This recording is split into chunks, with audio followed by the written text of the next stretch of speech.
At dito na nga nagsimula ang lahat. Gumising ako isang araw sa isang malaking sorpresa galing sa aking pamilya. It's my birthday and it's Mother's Day, kaya naman ang tagal na pala nilang nagplano na pupunta kami sa Hawaii. Kaya pala yung dalawang dalaga ko super exercise talaga and super talaga nila akong ini-encourage na magpapayat. Yung pala, kailangan mag-prepare for beach body. Hindi ko naman alam. Kaya today, isasama namin kayo. 1, 2, 3. We are going to Hawaii!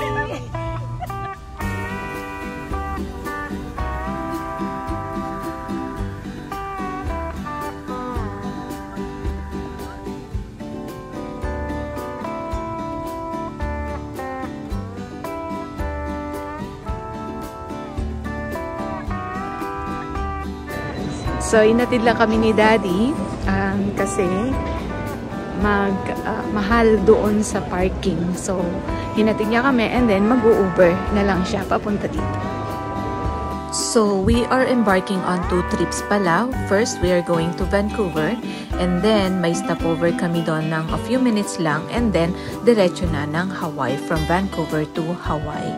So, in total ng aming travel would be around close to 7 hours, not including all the stopovers and delays. So, while waiting for that, nag-intay muna kami dito sa food court. Kakain nga sana pero mga busog pa naman daw sila kaya okay lang, nag-wait na lang muna kami kay Daddy.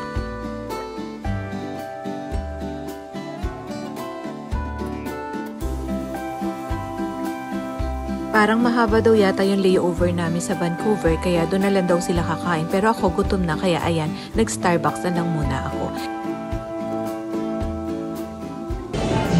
So, delayed na kami ng 1 hour. Let's see kung hindi tayo magkakaproblema pagdating sa Vancouver. Pero boarding na ngayon, ayan.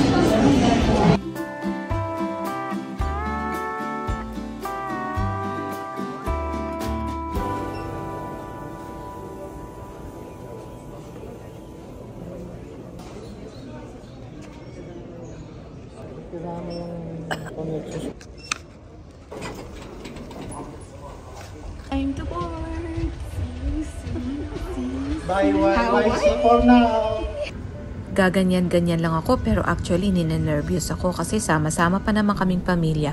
Sa dami ng mga aksidente sa mga eroplano ngayon, ninenervyos talaga akong mag-travel. Pero syempre, super grateful pa rin tayo. Sipin mo, second travel of the year na namin ito nung una sa London at ngayon naman sa Hawaii. Hindi ko talaga expected.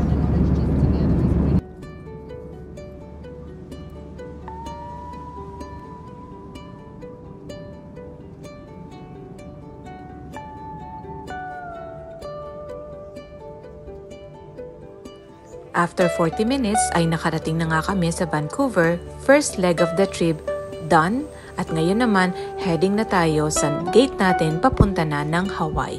Medyo nag-aapura na kami niyan kasi super tight na talaga yung schedule dahil na-delay talaga ang flight namin from Calgary to Vancouver. Pero okay lang, nakahabol naman kami so wala namang naging problema.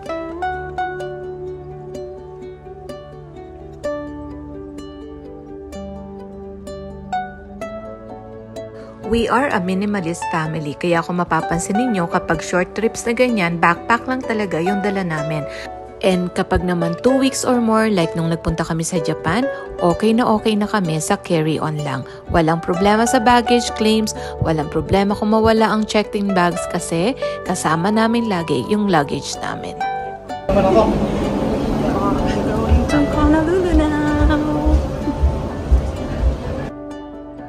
Flight from Vancouver to Honolulu is about 6 hours, a little bit more than 6 hours. Pero mind you, wala silang in-flight meal. Kaya dapat kumain kayo bago kayo sumakay. Kaya yung mga bata, gutom na gutom talaga kasi we didn't have time na kumain sa Vancouver kasi nga delayed yung flight namin. And then dito, walang in-flight meal. Pero ako, dahil mahilig ako talagang kumain sa aeroplano, bumili na lang ako. This meal is about $10 US.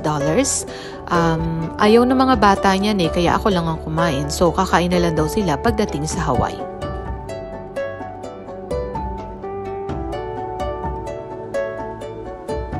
Pero meron naman silang complimentary snacks like pretzel and cookies or any drinks that you want except liquor. Hawaii time pala is about 4 hours behind. So, ibig sabihin, dadating kami sa Hawaii 9 p.m. So, technically, that is around 3 a.m. na Calgary time. Pero since sa sentro naman kami magstay, for sure, marami pang mga restaurants na open.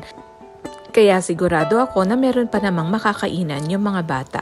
So, pagdating namin ng airport ng Hawaii, ay nag-bus na nga lang kami papunta sa hotel namin. Isa pa pala yun, dapat meron kayo kahit papanong cash kasi ang mga buses, they only accept cash. Nila dito guys. So pinasakay kami nang hindi kami nagbayad kasi wala kaming cash. Galing, no? O diba, ang dami pa rin talagang mabubuting mga tao sa mundo. Hinatid pa niya kami dun sa stop na malapit talaga sa hotel namin. And for this trip, we are staying here at Hilton Garden Inn Hotel. Maganda tong location na nakuha ng anak ko kasi located siya sa sentro, katapat ng International Marketplace and 5 minutes walk lang to the beach. At ayan nga, nagsettle lang kami ng konti and pagdating yung mga bata, nag-Uber lang papunta sa Cairns. Yung kasing Cairns na malapit dito, sarado na, kaya napilitan silang mag-Uber. Hindi na kami sumama ni Daddy, inayos ko yung mga gamit and then inuwian na lang kami ng food from Cairns. At ayan pala yung quick tour ng aming place. Meron siyang balcony, dun kami nagpapatuyo ng mga swimsuit namin and then meron din siyang safe, kaya doon naman nilagay yung mga valuables. Yan naman yung pasalubong ng mga bata sa amin. Takot nga ako na nag-Uber sila pero actually, safe naman pala dito sa Hawaii. O, tingnan nyo si ate nyo. Nako, sarap na naman sa pagkain. Dapat talaga mukbang channel ang ginawa neto eh. Pero actually, naghati lang kami ni Daddy dyan kasi busog pa nga ako dahil kumain ako sa airplane, diba? So, that sums up day 1. See you again on day 2. Subscribe kayo if you haven't yet, ha? And then follow our travel journey. God bless everyone. See you again next time.